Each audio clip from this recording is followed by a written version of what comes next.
राधे राधे, जय श्री कृष्णा। आप सभी को मेरे इस YouTube चैनल पर हार्दिक स्वागत है, अभिनंदन है। प्यारे बच्चों, पिछले वीडियो में मैंने आपको सामुदायिक विकास क्या है, इसकी कैसी परिभाषा है, किस तरह से परिभाषा को हम लिखेंगे कॉपी में, कितने शब्दों में हमें लिखना पड़ेगा, क्या इसके उद्देश्य हैं, क्या इसका तात्पर्य है, इसके बारे में विस्तार से चर्चा किया था। आज की इस वीडियो में मैं आपको सामुदायिक विकास के संगठन के बारे में बताऊंगी। दो चीज़ समझना पड़ेगा आपको।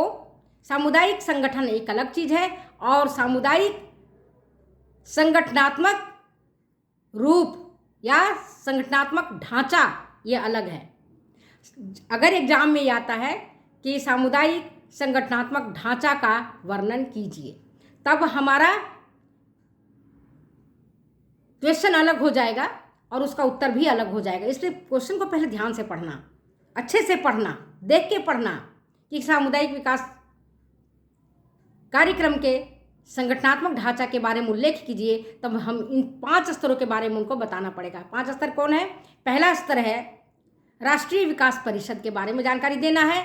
दूसरा है राज्य विकास परिषद, स्टेट डेवलपमेंट काउंसिल के बारे में। तीसरा है जिला नियोजन समिति, डिस्ट्रिक्ट प्लानिंग कमेटी के बारे में। चौथा है प्रखंड विकास समिति, ब्लॉक डेवलपमेंट कमेटी के बारे में। और 5वां है ग्राम विकास समिति, विलेज डेवलपमेंट कमेटी के बारे में हमको विस्तार से जानकारी देनी होती है। लेकिन अगर एग्जाम में यह आए सामुदायिक संगठन क्या है, तब सामुदायिक संगठन के बारे में जब हम बात करेंगे तो हमें 3 आधारित संस्थाओं की जरूरत होती है डिस्कस करने के लिए। पहला है ग्राम पंचायत, दूसरा है सहकारी समितियां और तीसरा है विद्यालय। इनके बारे में हमको जानकारी देनी पड़ेगी। इन तीनों चीज़ों के बारे में आपको जानकारी मैंने दिया हुआ है। पंचायत किसको कहते हैं, सहकारी समितियां क्या है और विद्यालय क्या है। इसके बाद आप जानते हो कि गाँव में कोई भी कार्यक्रम अगर चलाना है और सफल बनाना है तो आपको गांव में जो विद्यमान संगठन है उनसे संपर्क स्थापित करना पड़ेगा, उनके साथ रिपोर्ट स्थापित करना पड़ेगा, मधुर संबंध स्थापित करना पड़ेगा, तभी सामुदायिक विकास कार्यक्रम को सफल तरीके से आप चला सकते हैं, अन्यथा नहीं चला पाएंगे।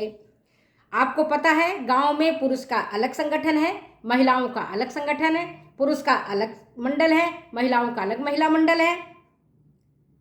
तो उनके साथ हमें संपर्क स्थापित, प्रसार कार्यकर्ता को संपर्क स्थापित करना पड़ता है और काम को आगे बढ़ाना पड़ता है। इसके लिए क्या करना पड़ेगा? कई स्टेप्स हैं। पहला स्टेप्स है स्थितियों का विश्लेषण करना, एनालाइज द सिचुएशन। स्थितियों का विश्लेषण करने से मतलब है कि ग्रामीणों की वर्तमान अवस्था को जानना, उनकी समस्याओं को समझना, उनकी आवश्यकताओं को पहचानना। जब तक ग्रामीण लोगों की आवश्यकताओं को आप नहीं पहचानेंगे तब तक आप कार्यक्रम को ठीक प्रकार से नहीं कर पाएंगे। समझ गए बात को? तो ये जरूरी है कि उनकी क्या समस्याएं हैं, उनका समाधान कैसे किया जाना है, उनकी समस्याओं को समझना, उनकी समस्याओं को, जो समस्याएं बहुत ऐसा है जिसका निराकरण करना समय पर आवश्यक है, तो उन समस्याओं को प्रायोरिटी वाइज निराकरण करना जरूरी है। और जब तक प्रायोरिटी वाइज समस्याओं को हम और उनकी आवश्यकताओं का हम नहीं करेंगे तब तक हम आगे का काम नहीं कर पाएंगे। आपको पता है उनकी क्या आवश्यकता है। जैसे गांव में शुद्ध पेय जल की कमी है, या नाली का निकास की एक बड़ी समस्या है, या तालाब बनाना है पानी पीने के लिए या जल संरक्षण के लिए, स्कूल की व्यवस्था करनी है, कॉलेज की व्यवस्था करनी, गाँव में क्या चाहिए, इन समस्याओं को एक एनालिस्ट करना होता है, सूची बनानी होती है। उसमें से जो बहुत इंपॉर्टेंट होता है प्रायोरिटी वाइज उनको हमको करना पड़ता है। ठीक है। नेक्स्ट जो है वो ये है कार्यक्रम एवं परियोजनाओं का नियोजन करना। ये है planning the programme and projects. कौन सी, जब आपको एक बार पता चल गया कि हमारी ये समस्या है, हमारी ये आवश्यकता है, आपने लिस्ट कर लिया, प्रायोरिटी वाइज आपने उसको तैयार कर लिया, टिक लग गई, इन समस्याओं का हमको समाधान करना, इन आवश्यकताओं की हमें पूर्ति करनी है। तब उसके लिए दूसरा स्टेप क्या है?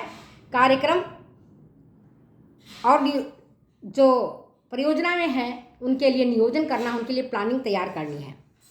प्लानिंग तैयार करने के लिए कौन सी हम तैयार कर लिए प्लानिंग, तो उसके बाद कौन सी विधियों का हम उपयोग करेंगे, कि किस प्रकार से कैसे हम कार्यक्रम नियोजन में जो लोकल लोग हैं उनको हम शामिल करेंगे, कैसे हम वार्षिक कार्य योजना तैयार करेंगे, कार्यक्रम को हम किस तरह से क्रियान्वित करेंगे, इन सब के बारे में आपको उनको बताना पड़ेगा।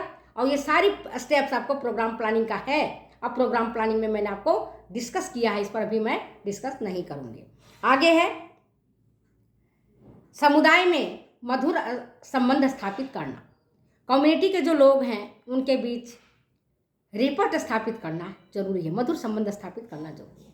क्योंकि प्रसार कार्यकर्ता अगर गांव में जाता है और गांव के लोग उसको एक्सेप्ट नहीं करेंगे तो सवाल ही उत्पन्न होता है कि कोई भी कार्यक्रम वो चला सके। इसके लिए प्रसार कार्यकर्ता को डोर टू डोर जाना पड़ता है, घर घर जाना पड़ेगा, लोगों को समझाना पड़ेगा, लोगों को बताना पड़ेगा, लोगों के दिल में उतरना पड़ेगा, उनके दिमाग में उतरना पड़ेगा कि जो कार्यक्रम हम चला रहे हैं वो आपके लिए है, आपके हित के लिए है और आपके द्वारा है, और आप ही इसके संचालन करने वाले हैं। आपके कल्याण के लिए हम ये कार्यक्रम सरकार के द्वारा चलाया जा रहा है और मैं तो केवल इसमें सहायक हूँ। गाँव में भी आपको पता है फूट खूब होती है, वैमनस्य खूब होता है। थोड़ी थोड़ी दूर पर गली वाले चाहेंगे कि हमारे घर के पास स्कूल बने, दूसरे चाहेंगे हमारे घर के पास हमारे गली में स्कूल बने, कोई कहेगा हमारे घर के पास हॉस्पिटल बने। तो इस तरह से आपसी विवाद बहुत होता है। तो उन विवादों को दूर करने का काम प्रसार कार्यकर्ता करता है। तो प्रसार कार्यकर्ता क्या करेगा, उन विवादों को दूर करने के लिए आपस में मेल जोल बढ़ाएगा, लोगों के बीच मधुर संबंध स्थापित करेगा और इस तरह से वो काम आगे करेगा। नेक्स्ट है लोगों की सहभागिता को कार्यक्रमों में बढ़ावा देना, securing participation of the people and involving them. लोगों को, जो स्थानीय लोग हैं जो कार्यक्रम चला रहे हैं, प्रसार कार्यकर्ता लोगों के डेवलपमेंट के लिए, ग्रामीणों के चहुमुखी विकास के लिए, तो उनको चहुमुखी विकास कब होगा, जब स्थानीय लोग उसमें इच्छा जताएंगे, वो लोग जब अपना पार्टिसिपेशन करेंगे, वो लोग जब मदद के लिए आगे आएंगे, तब कार्यक्रम नियोजन सफल होगा, अन्यथा सफल नहीं होगा। अगर स्थानीय लोग जैसे पंच है, सरपंच है, वार्ड पंच है, मुखिया है, प्रधान है, कोई भी है, अगर वो नहीं चाहेगा तो आप गांव में जाकर के कार्यक्रम को सफल नहीं बनाएंगे, नहीं बना पाएंगे, चाहे लाख कोशिश कर लो। वे लोग सारे आपको मारपीट करके गाली गलौज करके भगा देंगे, प्रसार कार्यकर्ताओं को गांव में घुसने ही नहीं देंगे। घुसने के लिए सबसे पहले वहाँ का जो मुखिया है, जो सरपंच है, वहाँ का जो लीडर है, उनको कॉन्फिडेंस में लेना पड़ता है, उनको शामिल करना पड़ता है कि जो कार्यक्रम हम आपके लिए बनाए हैं, आपके गांव में चलाया जा रहा है, तो आप इसमें अपना सहभागिता, आप कोऑपरेट करिए मुझे कार्यक्रम को आगे चलाने के लिए। नेक्स्ट होता है अल्पकालीन और दीर्घकालीन परियोजनाएं तैयार करना। सबसे पहले छोटे छोटे प्रोजेक्ट्स चलाए जाते हैं गाँव में, और जब वो प्रोजेक्ट सफल हो जाते हैं तब फिर एक बड़ा सा प्रोग्राम चलाया जाता है दीर्घकालिक। अल्पकालिक तो हुआ 15 दिन, 20 दिन, 1 सप्ताह जो चलाए जा रहे हैं। जैसे मान लो कि अभी सर्दी का मौसम है, डेंगू का प्रचार प्रसार खूब हो रहा है, लोग डेंगू से ग्रस्त हैं या मलेरिया से ग्रस्त हैं, तब प्रसार कार्यकर्ता क्या करेगा, डेंगू से बचाव के लिए या मलेरिया से बचाव के लिए लोगों को, जो डॉक्टर हैं या जो सब्जेक्ट मैटर स्पेशलिस्ट है, उनको बुला करके शिविर लगवा सकता है, कैंप लगवाएगा, जिसमें लोगों को बुलाएगा, उनके बीमारियों का निदान होगा, उन्हें मेडिसिन मिलेगी, उनको सुझाव मिलेगा, उन्हें सलाह मिलेगा। तो इस तरह से छोटे छोटे अल्पकालिक प्रोजेक्ट्स को तैयार करके पहले कार्यक्रम को, छोटे कार्यक्रम चलाए जाते हैं, और जब वो कार्यक्रम में सफलता मिल जाती है फिर दीर्घकालिक प्रोजेक्ट्स आप चला सकते हैं, जो कि जैसे सड़क का निर्माण करना, ये लंबा काम है, स्कूल बनाना लंबा काम है, हॉस्पिटल बनाना लंबा काम है, नालियों का गांव में आप देखोगे जाकर के तो आश्चर्य होगा कि हर घर की जो नाली है वो बिल्कुल पानी बाहर निकलते रहता है। शौचालय नहीं है तो लोग यत्र तत्र पैखाना कर देते हैं, लेट्रिन कर देते हैं। उसके लिए लोग गाँव अपनी नाली निकलने नहीं देते गाँव में। हमारे गाँव में भी सेम कंडीशन है। मैं जिस गांव में रहती हूँ तो जाके देखती हूँ तो पता चलता है कि नाली ही निकलने नहीं दे रहे हैं। एक घर से नाली निकलेगा, दूसरा जाके बंद कर देगा कि मैं अपने खेत से नाली निकलने नहीं दूंगा, मैं अपने घर के पास से नाली निकलने नहीं दूंगा। उस चक्कर में लड़ाई हो जाती है, मारपीट हो जाता है, लाठी लठोगल हो जाता है, मैंने देखा हुआ अपने आंखों से। तो उनके लिए जो अल्पकालीन है परियोजनाएं तैयार करते हैं, इसके बाद दीर्घकालीन परियोजनाएं तैयार होता है और कार्यक्रम को सफल बनाया जाता है। नेक्स्ट होता है प्रभावी संचार माध्यमों का विकास करना। जो कार्यक्रम आप चला रहे हैं उसके लिए आप किस तरह का टीचिंग मेथड्स यूज करेंगे जिससे कि उनके दिमाग पर वो चीज़ छपे और आपकी बात मानने को तैयार हो जाए। अगर हम केवल लेक्चर मेथड आपको बताते हैं, आप मेरी बात को सुनते हैं, तो स्मरण शक्ति कम होता है, थोड़े 1-2 दिन में आप भूल जाएंगे। लेकिन अगर हम इसी चीज़ को, जो हम चीज़ें आपको बता रहे हैं, अगर हम ऑडियो विजुअल एड्स के माध्यम से बताएं आपको सारी एक एक पॉइंट को, एक एक बिंदु को, तो आपको लंबे समय तक याद रहता है।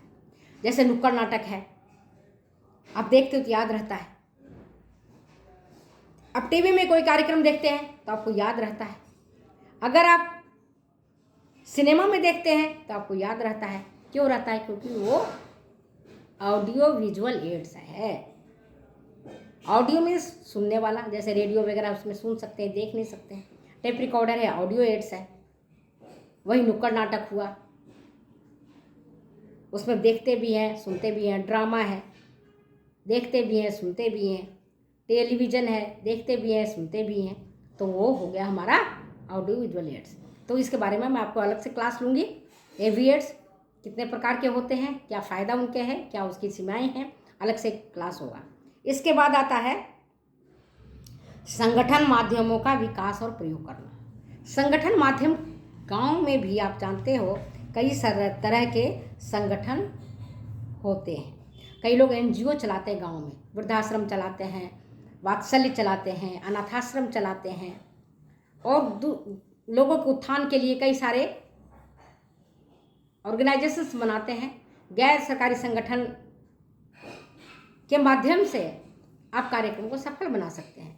तो उसके लिए आपको क्या करना पड़ेगा? उन संगठनों को अपने साथ मिलाना पड़ेगा, उनके पास जाना पड़ेगा, अपनी समस्याओं को उनको बताना पड़ेगा, उनके अनुभव को खुद को लेना पड़ेगा, और तब जाकर के हम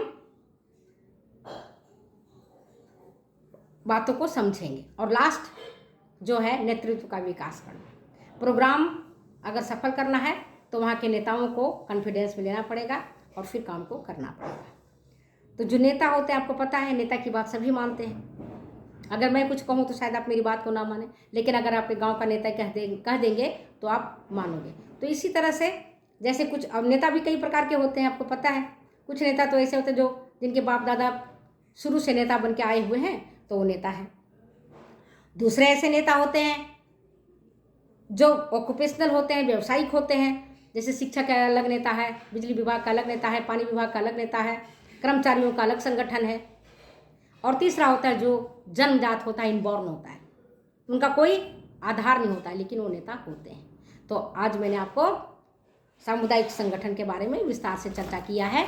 नेक्स्ट वीडियो में मैं आपको सामुदायिक संगठनात्मक ढांचा के बारे में विस्तार से चर्चा करूंगी, ताकि आप समझ जाए कि दोनों में क्या अंतर है। और एग्जाम में क्वेश्चन देने से पहले दोनों चीज़ों को समझो, उसके बाद आंसर लिखना शुरू करना, अन्यथा सारे गलत हो जाएंगे।